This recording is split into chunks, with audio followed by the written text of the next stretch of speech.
भगवत गीता का दूसरे अध्याय का सार क्या है जय जानते श्री हैं राधे कृष्ण दोस्तों। दोस्तों, मैं आपको बताने वाली हूँ कि भगवत गीता के द्वितीय अध्याय में श्री कृष्ण जी ने क्या कहा है।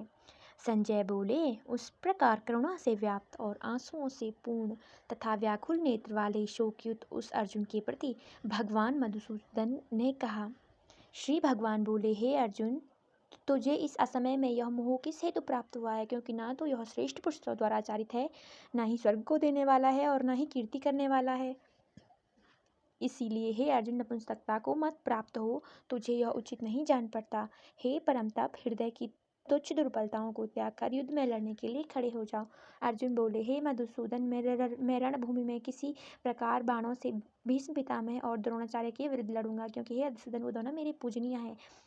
इसीलिए इन महानुभाव गुरुजनों को मारकर मैं इस लोक में भिक्षा का अन्न भी खाना कल्याणकारक समझता हूँ, क्योंकि गुरुजनों को मारकर भी इस लोक में रुधिर से सने हुए अर्थ और कामरूप भोगी तो भोगूंगा।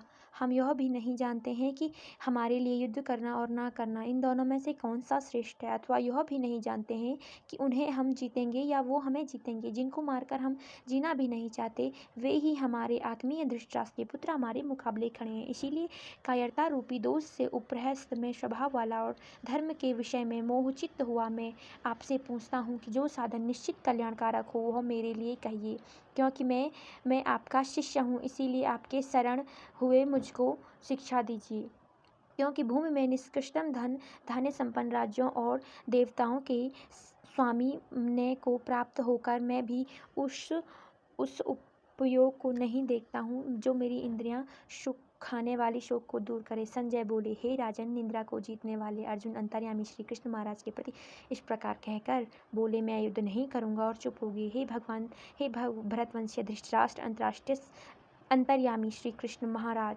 दोनों सेनाओं के बीच शोक करते हुए और उस अर्जुन को हंसते हुए बोले।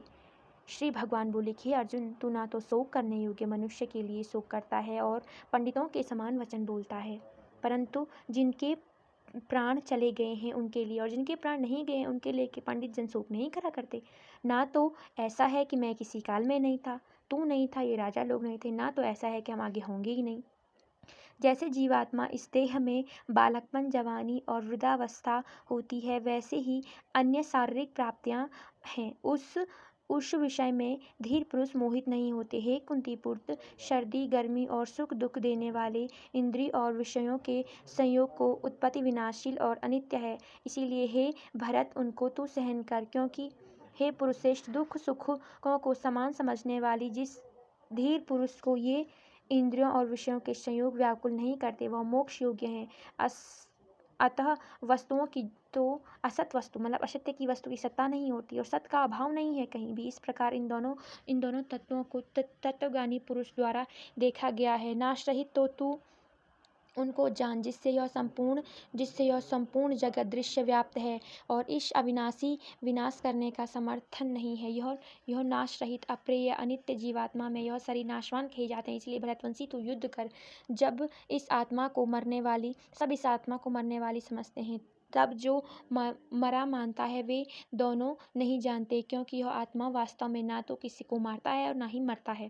यह आत्मा किसी काल में ना तो जन्मता है, ना ही मरता है और ना ही उत्पन्न होता है, फिर होने वाली ही, क्योंकि यह अजन्मा नित्य सनातन पुरातन है। शरीर मारे जाने पर भी यह नहीं मरता। जय श्री राधे कृष्ण दोस्तों, मिलते हैं हमारे दूसरे ब्लॉग में तीसरे अध्याय के साथ। तब तक के लिए नमस्ते, खुश रहिए, हंसते रहिए।